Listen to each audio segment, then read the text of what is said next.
1945년 8월 6일 월요일 새벽 1시 45분경에 태평양에 있는 티니안이라는 작은 섬에서 비행기 여러 대가 어둠을 가르며 이륙을 하고 있었습니다.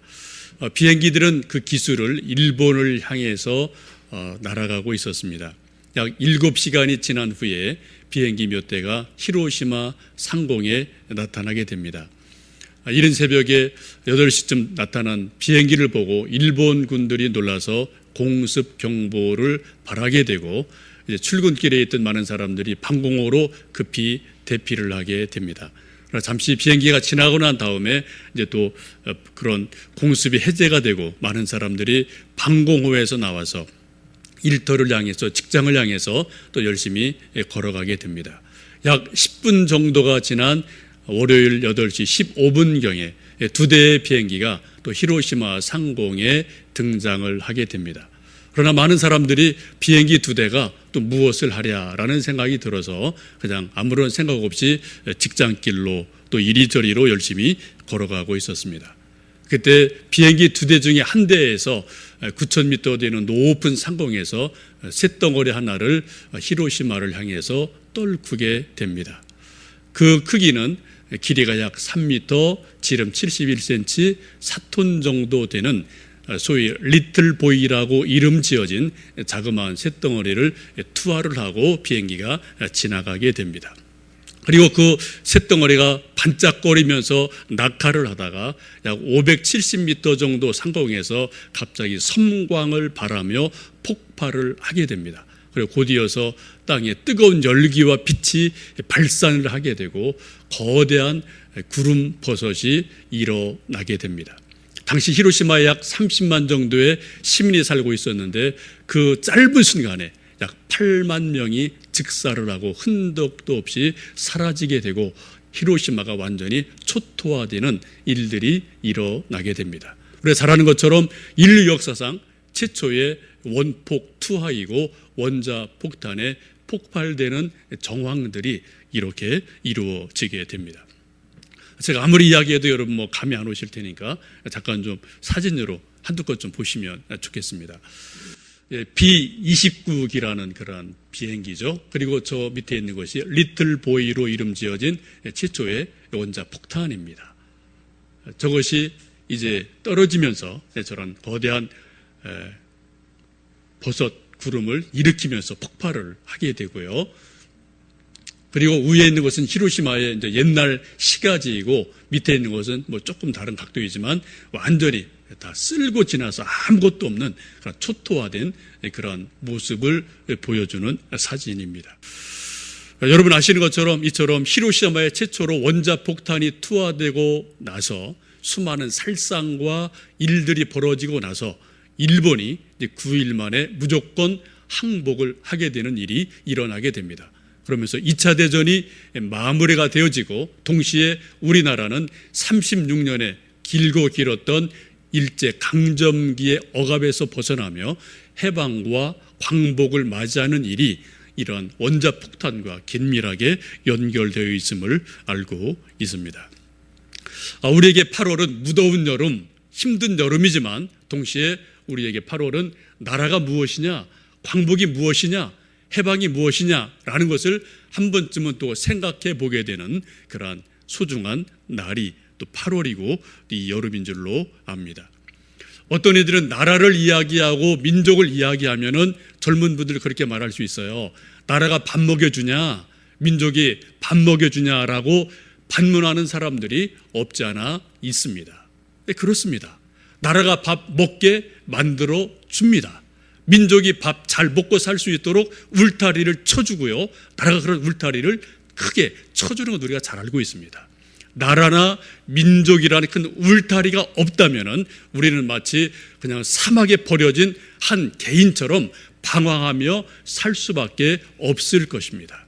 나라란 큰 울타리가 있고 조직이 있고 안정감이 있기 때문에 우리는 그 안에서 이런저런 일을 하고 공부하고 사업하고 직장생활을 하면서 우리가 나름대로 밥을 벌어 먹고 의미 있는 삶을 살아갈 수가 있고 뭔가 자기 꿈을 이루어 가볼 수 있음을 우리는 나라와 민족이라는 그릇 속에서 만들어 갈 수밖에 없음을 보게 됩니다.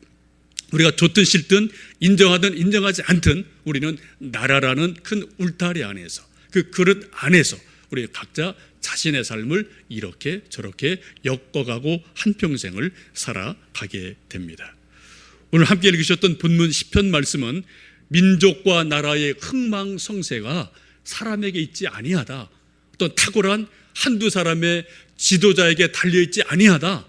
민족 흥망성쇠는 나라의 흥망성쇠는 하나님에게 달려있다라는 것을 우리는 분명하게 말씀 속에서 보게 됩니다. 여러분 한번 10절과 11절의 말씀을 함께 읽어보시면 좋겠습니다. 여호와께서 나라들의 계획을 폐하시며 민족들의 사상을 무효하게 하시도다. 여호와의 계획은 영원히 서고 그의 생각은 대대에 이르리로다. 예, 그렇습니다. 하나님께서 민족들이나 나라들의 사상이나 생각을 폐하기도 하시고 세우기도 하시고 무효화시키기도 하신다라고 말씀하고 계세요. 여러분, 사람들은 각자 자기 생각이 옳다고 여기는 대로 그대로 밀고 나가고 또 그렇게 살아갑니다. 그래서 자기 나름대로 계획을 세우고 구상을 하고 플랜을 짜고 이렇게 저렇게 통계를 이용하고 지식과 경험을 다 이용해서 나는 이렇게 해야지, 우리는 이렇게 가야지라고 계획을 세웁니다. 좋은 것입니다. 필요하지요. 그러나 우리가 살아보면 아는 것처럼 내 계획대로 내 뜻대로 인생이 되느냐, 나라가 되느냐, 꼭 그렇지 않다는 것을 우리는 겸손히 인정하지 않을 수가 없습니다. 잠언 16장 그렇게 말씀합니다. 마음의 경영은 우리에게 있지만 그 말의 응답은 하나님께로부터 나온다. 우리가 마음속으로 수많은 것을 계획하고 구상하고 설계할 수 있지만 그것의 최종적인 결정권은 우리 인간에게 있는 것이 아니라 하나님에게 있다. 그 말의 응답은 하나님이 주신다라고 분명히 성경은 말씀하고 있습니다. 여러분, 사람들이 옳고 그름을 판단하는 기준이 무엇입니까? 또 여러분이 이것은 옳다, 저것은 그러다라고 생각하시는 기준이 무엇입니까? 저도 역시 마찬가지고요. 제 경험입니다. 제가 알고 있는 지식입니다. 제가 본 책들입니다. 제가 듣고 있는 뉴스들이 제가 이런 일 저런 일을 결정할 때 옳다, 그러다 생각하는 기준이 될 수밖에 없습니다. 자기라는 이 조그마한 틀을 우리는 벗어날 수가 없어요. 여러분, 히틀러도 한때는 자기는 옳다라고 확신을 했겠죠. 그러니까 그런 일들을 벌였죠. 탈레반도 지금 자기 안에 옳다라고 확신하기 때문에 그런 일이 지금 계속해서 테러를 저지르고 있습니다. 북한에 있는 삼김씨도 계속해서 자기들의 사상이 이데올로기가 옳다라고 확신하기 때문에 지금 대를 위해서 그런 일들을 계속해서 하고 있음을 우리가 알고 있습니다. 누구도 그것을 뜯어 말릴 수가 없어요. 내 생각이 옳다, 내 이데올로기가 옳다라고 확신하면은 그 어느 누구도 그 생각을 어떻게 뜯어서 흔들어서 말릴 수가 없습니다. 사람들은 어떻게 됩니까? 갈 때까지 가봐야 돼요. 갈 때까지 끝까지 가봐서 그것이 이것이냐 저것이냐 한번 정말 깨져보야지 그 마지막 자리에서 비로소 이것이 옳구나, 저것이 그러구나, 이런 것들을 알 수가 있게 됩니다. 한 개인도 그런 것처럼 한 민족이나 나라도 역시 마찬가지죠. 흥망성쇠 역시 마찬가지입니다.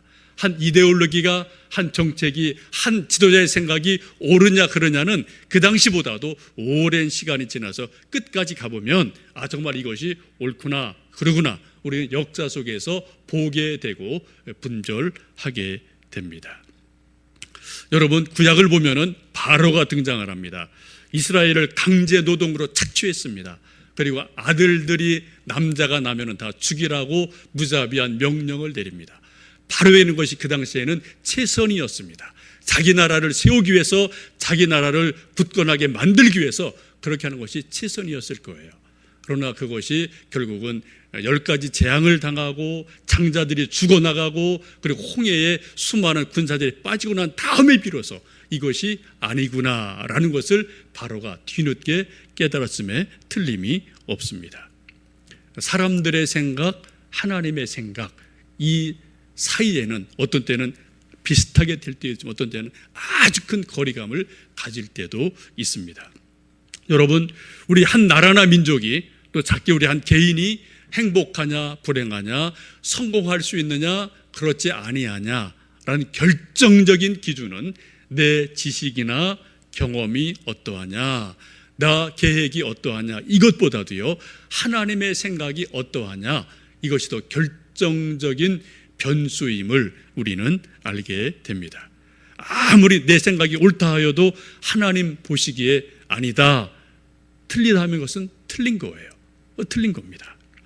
여러분, 하나님께서는 나라와 민족의 생각이나 계획을, 이데올로기를 세우실 수도 있고 그것을 무력화시킬 수 있다라고 오늘 성경은 분명하게 말씀을 하고 있습니다.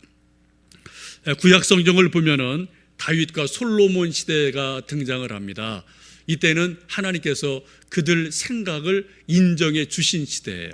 다윗이나 솔로몬의 어떤 정치들을 인정해 주신 시대들입니다. 그래서 태평성대를 이루고 나름대로 나라들이 번성하는 것을 보게 됩니다. 마치 비행기가 쭉 이륙을 하는 것처럼 다윗 시대의 솔로몬 초기 시대에는 계속해서 유다라는 나라가 번성하며 발전하고 있었음을 보게 됩니다. 태평성대를 누리는 시대였습니다. 성경을 보면은 태평성대를 누리는 것을 이렇게 묘사를 합니다. 열왕기상 4장에 보시면은 솔로몬이 사는 동안에 유다와 이스라엘이 단에서부터 브엘세바에 이르기까지 각기 포도나무 아래와 무화과 나무 아래에서 평안히 살았더라. 참 아름다운 모습이죠. 브엘세바와 단, 우리나라로 말하면 백두산에서 한라산에 이르기까지 그 온 땅이 포도나무와 무화과 나무 아래에서 각자 편안하게 살았더라. 이게 태평성대를 일컫는 구약의 표현입니다. 그런데 반면 사울이나 다른 왕들이 통치했던 시대를 보면은 태평성대를 누리지를 못했습니다. 그래서 그런 것을 이렇게 말씀합니다. 그들은 집을 지으나 거기에서 살지 못할 것이며 포도원을 가꾸나 포도주를 마시지 못할 것이다 라고 스바냐는 말씀하고 있습니다. 자기가 열심히 집을 짓지만 자기 지은 집에서 자기가 살 수가 없어요. 자기가 열심히 농사를 지었고 포도원을 가꾸었는데 그 열매를 자기가 먹지 못하는 그러한 비극이 발생한다라고 성경은 말씀하고 있습니다.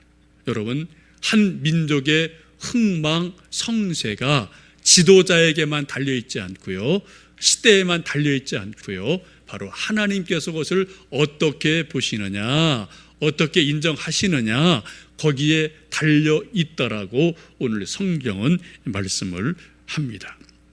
한 민족의 흥망성쇠가 군대가 많으냐 적으냐, 경제력이 강하냐 적으냐, 여기에만 달려있지 아니하고 더 중요한 결정적인 것은 하나님이 그것을 어떻게 보시느냐, 그것을 인정하시느냐 인정하지 않느냐, 여기에 달려있다라고 말씀을 합니다. 예나 지금이나 지도자들은 백성들의 인기도에 따라서 나라가 흥망성쇠가 결정된다라고 생각하는 경향들이 많은 것 같습니다. 그래서 백성들의 눈치를 보고요, 여론의 추이를 보고요, 인기도가, 지지도가 몇 프로인지에 대해서 관심을 여전히 많이 갖고 있기도 합니다. 근데 인기 없는 정책은 펴질 않고요, 인기 있어 보이는 정책은 많이 베푸는 것들이 모든 지도자들의, 정치인들의 일반적인 모습이기도 하죠. 아마 그런 것을 비꼬는 듯한 그러한 프로그램이 하나 있는데요, 여러분도 보셨는지 모르겠는데 TV에 보면 개콘이라는 그런 코너가 있습니다. 그 중에 시청률의 제왕이라는 코너가 있습니다. 혹 보신 분 계십니까? 안 보셨으면은 오늘 저녁에 가셔서, 몇 시쯤이죠? 저도 이게 가끔 그냥 우연찮게 보니까 잘 몰라요. 애들 보는 거 이렇게 몇 번 본 적이 있는데, 시청률의 제왕이라는 코너가 있습니다. 그 내용이 대략 이런 겁니다. 요즘 우리나라가 소위 뭐 막장 드라마라는 그런 말들을 많이 하고, 정말 드라마 보면 이게 뭐 말이 안 되는 내용이 너무 많아요. 그죠? 이건 뭐 삼각관계를 넘어서 사각관계로 막 넘어가는 정말 말이 안 되는 내용들이 많아갖고요. 정말 참 문제가 많은데, 그래도 방송국이나 PD나 방송 작가들은 어쨌든 지상명령이 시청률 높이는 거예요. 얼마나 많이 보느냐. 이것이 문제이기 때문에 말이 되지 않는 수많은 사건 스토리를 만들어 가는데, 그런 것들을 풍자한 코너가 시청률의 제왕이라는 코너입니다. 그래서 뭐 시청률이 이렇게 쭉 떨어지면은 갑자기 뭐 삼각관계로 휙 돌아서고요. 또 뭐 이복 총재가 또 어떻게 휙 되고요. 막 이렇게 왔다 갔다 하는, 그러면서 그럼 인기가 쫙 올라갔다 또 내려갔다, 이런 것들을 풍자한 코너인데, 저도 처음에 되게 좀 아주 거슬렀어요. 저게 뭐야라고 봤는데, 가만히 한 몇 번 보니까 이게 좀 우리 시대를 정말 신랄하게 풍자하고 있구나. 나름대로 저걸 만드는 사람들이 참 고민을 참 나름대로 많이 했구나 라는 것을 느끼면서, 우리 사회의 한 단면을 보는 그런 짧은 축소판으로 생각이 되어집니다. 한번 안 보신 분들 오늘 한번, 아마 일요일이죠, 그죠? 오늘 저녁 몇 시쯤이죠? 10시쯤인가요? 9시예요? 9시 20분. 여기 시청자가 있습니다. 우리가 정확한 정보를 주는데 9시 20분부터 아마 된다 그러니까 한번 오늘 여러분 좀 보셔요.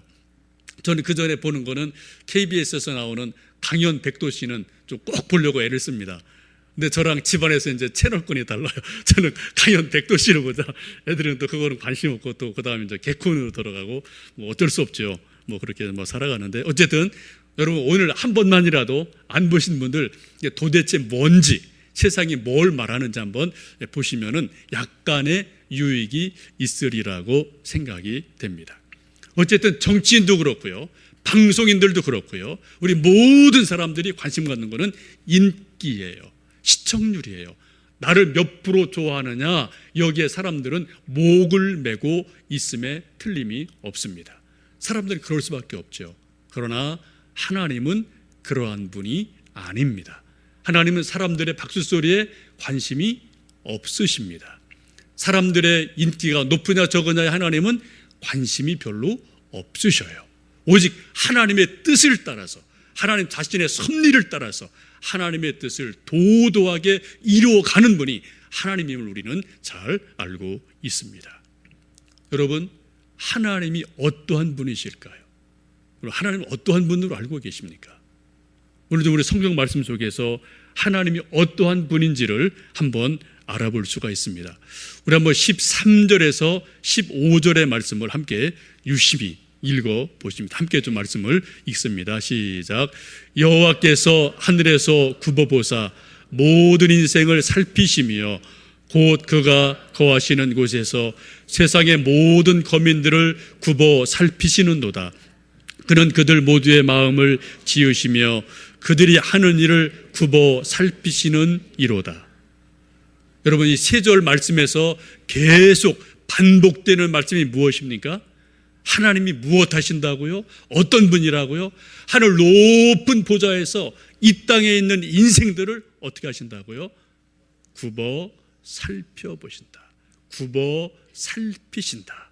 굽어 살펴보신다라고 세 번이나 반복하는 것을 보시게 됩니다. 하나님이 어떤 분이냐?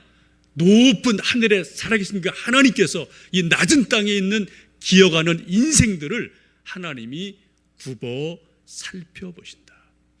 인생들을 굽어 살펴보시는 분이 하나님이라고 성경은 분명하게 말씀합니다. 지금도 하나님은 이 땅의 모든 인생들을 굽어 살펴보고 계십니다. 여러분, 믿음이 무엇입니까? 신앙이 무엇입니까? 우리 인생들을 굽어 살피시는 하나님의 눈길을 의식하는 것, 그 눈길을 따갑게 의식하는 것, 이게 신앙이에요. 이게 믿음이 있다는 겁니다. 다른 거 아니에요. 여러분, 믿음 없는 사람들은 뭐예요? 하나님 눈 전혀 의식 안 합니다. 하나님 말씀 전혀 관심 없습니다. 하나님 계신지도 알지도 못해요. 그러나 우리 하나님 믿는 사람들은 가끔이지만, 아주 둔하지만 뭘 느낍니까? 하나님이 나를 바라보고 계시는구나. 나를 굽어 살펴보시는구나. 내 생각을 하나님이 감찰하시는구나.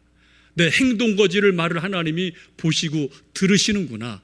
이것을 아주 둔하지만, 아주 가끔이지만 이것을 느낀단 말입니다. 인식한단 말입니다. 어떻게 하든 거기에 좀 맞춰보려고, 잘 해보려고 애쓰는 것, 이것이 바로 믿음인 것을 우리가 알고 있습니다. 여러분, 하나님은 지금도 살아계시고요, 높은 보좌에서, 하늘에서 이 땅의 모든 인생들을 지금도 굽어 살펴보고 계십니다.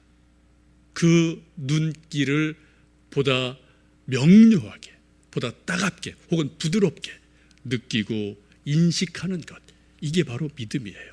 그만큼 성숙한 거예요. 우리도 사람들이 눈을 가지고 있기 때문에 가족이나 자녀나 친구나 회사에서 누구를, 동료를 만날 때 보면은 뭐 이런저런 모습들이 보이게 되죠. 되게 두 종류로 우리가 좀 보이는 것 같습니다. 한 종류의 사람은 내 눈에 이렇게 확 들어오는 사람이 있어요. 아주 밝게 좋게 확 들어오는 사람이 있고, 어떤 모습 장면이 있습니다. 어떤 것은 눈살을 찌푸리게 하는 그러한 장면이나 사람들이 종종 있기도 합니다. 하나님 역시 마찬가지라고 저는 생각합니다. 하나님이 굽어 살피시면서 어떤 때는, 어떤 사람은, 어떤 장면은 하나님의 눈에 확 들어와요. 아, 좋다라고 보여지는 장면, 사람이 있습니다. 어떤 때는 하나님의 눈살을 찌푸리게 하는 사람, 어떠한 일들이 우리 속에, 이 세상 속에 있음에 틀림이 없습니다. 하나님의 눈살을 찌푸리게 하는 사람이 누구입니까? 오늘 17절 말씀을 보시면은 구원하는 데는 군마는 헛되며 군대가 많다 하여도 능히 구하지 못하는도다라고 말씀합니다. 군대를 의지하고 군사력을 의지하고 자기 힘을 의지하면서 교만한 사람을 하나님은 눈살 찌푸리면서 보신다라고 말씀을 합니다. 반면 하나님의 눈을 사로잡는 사람이 있습니다. 18절 보시면은 하나님을 경외하는 사람, 그의 인자하심을 앙망하는 사람, 하나님을 사모하는 사람, 그 사람을 하나님은 눈여겨보신다라고 말씀을 합니다. 여러분, 우리도 그렇지만 하나님도 역시 마찬가지고요, 누군가의 눈길을 사로잡는 것 아주 중요합니다.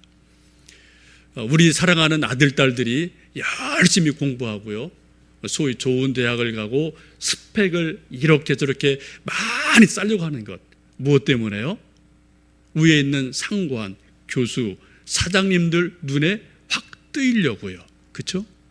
우리 젊은 아가씨나 총각들이 멋있게 머리를 다듬고 예쁜 옷을 입고 멋있는 이유 뭐예요? 남자나 여자의 눈을 사로잡으려고. 그래 또 뭔가 일이 일어나니까요. 여러분, 수많은 TV 광고들 뭐 하는 겁니까? 사람들의 눈을 사로잡아서 물건 팔아먹으려고요. 그죠? 이거 다 이거예요. 사람들의 눈을 어떻게 사로잡느냐, 이것이 이 세상에서 우리가 하고 있는 수많은 일들의 결론입니다. 내용입니다. 필요합니다. 이거 해야 돼요. 우리는 서로에게 잘 보이려고 우리 자신을 가꾸어야 되고, 실력을 가꾸어야 되고, 계획을 세워야 되고, 이왕이면 단정한 옷을 입는 것 아주 중요하고 필요한 일입니다. 그런데 여러분, 우리가 정말 하나님의 눈길을 사로잡기 위해서 내가 얼마만큼 나를 믿음으로 단장하고 계십니까? 내 영혼을 얼마나 말씀으로 다듬고 있으십니까? 얼마나 하나님을 앙망하며 갈망하며 하나님을 하나님으로 섬기고 계십니까? 사람들은 외모로 사람을 취하지만은 하나님은 우리 속사람을 보시면서 우리를 눈여겨보시기도 하고, 때로는 눈살을 찌푸리기도 하시는 하나님을 우리는 알 수가 있습니다. 여러분, 지금 나는, 우리는, 또 우리 이 나라는 하나님 보실 때 정말 눈에 확 들어오는 그러한 인생일지, 나라일지, 아니면은 하나님의 눈살을 찌푸리게 하는 그러한 나 혹은 이 나라 사회는 아닌지 깊이 생각해 볼 필요가 있는 줄로 압니다. 여러분도 혹 보셨는지 모르겠는데요, 작년 12월 말에 주요 일간지에 두 컷의 사진이 이렇게 나란히 벽렬해서 크게 좀 나온 적이 있었습니다. 그걸 보고 저도 참 재미있다, 의미 있다, 그런 생각을 한 적이 있는데, 한번 그 사진 한 컷을 좀 보여드리겠습니다. 지금 저 이제 우리 화면이 좀 작아서 위아래로 놓았습니다만 사실 저게 옆에 나란히 있던 사진이에요. 작년 12월 말에 박근혜 대통령 당선이 되고 당선인 자격으로 서울 어떤 경로원을 방문해서 이제 어르신들의 말을 듣는 그러한 모습입니다. 무릎을 꿇고 어른들은 책상 다리하고 허리 안 좋은 분은 이제 의자에 앉아서 편안하게 이런저런 말 듣고 나누는 경청하는 그러한 모습, 서로 이야기하는 모습을 여러분 혹 기억하실지 모르겠어요. 그 밑에 있는 사진은 같이 옆에 나란히 있던 것인데 북한의 김정은이 어떤 또 마을을 찾아가서 어르신들과 대화하는 모습입니다. 여러분 좀 뭔가 확 다르죠? 분위기가 다르죠? 20 후반, 아직 머리에 피도 안 마른 젊은 애가 양반 다리하고 딱 꼬고 앉아 있어요. 그리고 할머니, 할아버지들은 아주 경건하게 무릎을 꿇고 그 이야기를 경청하고 있습니다. 이게 남과 북한의 상징적인 모습이에요. 물론 우리가 저 사진 하나로 지도자가 이렇다 저렇다 100%다 평가할 수는 없습니다. 속을 다 우리가 모르니까. 그러나 우리가 한 가지를 보면 10가지를 알 수가 있게 됩니다. 여러분 저 사진 어떠세요? 눈에 좀 보기 좋다. 밑에 사진 보이십니까? 정말 저 보면 저도 이게 뭐 이래 라고 참 좀 마음이 좀 그런 마음이 들었었어요. 여러분 사람들의 눈에도 어떠한 모습 어떠한 사진은 눈살을 찌푸리게 하는 것이 있고요. 또 뭔가 이렇게 딱 눈에 들어오는 사진이 있는 것처럼 하나님 눈에 보시기에도 어떤 인생, 어떠한 사람, 어떠한 장면들은 하나님 눈살을 찌푸리게 하기도 하고 또 어떤 것들은 하나님의 눈에 아름답게 보여지는 일들이 있기도 합니다. 여러분 올해가 광복 68주년을 맞는 귀한 해입니다. 엊그제 8.15가 지나갔죠. 이제 2년 정도 지나면은 70주년이 되는 그러한 일이 이 땅에 일어나게 됩니다. 성경을 보시면 70년은 아주 의미 있는 해로 많이 소개가 되어집니다. 이스라엘 민족이 바벨론 포로로 잡혀갔다가 그들이 다시 귀환하고 돌아온 것이 포로된 지 70년이 되는 해에 일어났음을 성경을 통해 알게 됩니다. 하나님은 꼭 숫자에 매이는 분은 아니지만 가끔 숫자를 의미 있게 사용하셔서 어떤 7년, 50년, 70년 이런 것들을 사용하시면서 하나님의 일들을 엮어 가시는 분임을 우리가 성경을 통해 알고 있습니다. 하나님의 은혜로 우리가 일제강점기를 지나면서 원자폭탄이 터지고 하나님이 이렇게 저렇게 역사하셔서 이 땅에 자유와 광복이 있었지만 아는 것처럼 동시에 남과 북이 분단되면서 우리는 수십 년간 허리가 아픈 채 허리를 끌어안고 끙끙거리며 이 땅을 함께 살아가고 있습니다. 우리가 이 민족을 위해서 기도해야 되겠고 지도자들을 위해서 기도해야 되겠고 우리 한반도를 위해서 기도해야 될 줄로 압니다. 어떤 사람들은 뭐 굳이 통일할 필요 있냐, 복잡하다, 돈 많이 들어간다 라고 말할지 모르겠지만 우리가 정말 안전하고 평화한 삶을 우리뿐 아니라 우리 대대로 살기 위해서는 이러한 상황에서는 절대 안전할 수가 없거든요. 미봉책이거든요. 정말 하나님의 은혜로 이 땅이 통일이 되고 하나가 될 때 이 땅에 진정한 안정이 있고 평화가 있고 자유가 있고 또 그 속에서 우리와 우리 자녀손들이 이 땅에서 한평생을 살아가게 될 줄로 믿습니다. 그래서 우리는 나라 위해서 기도해야 되겠고요.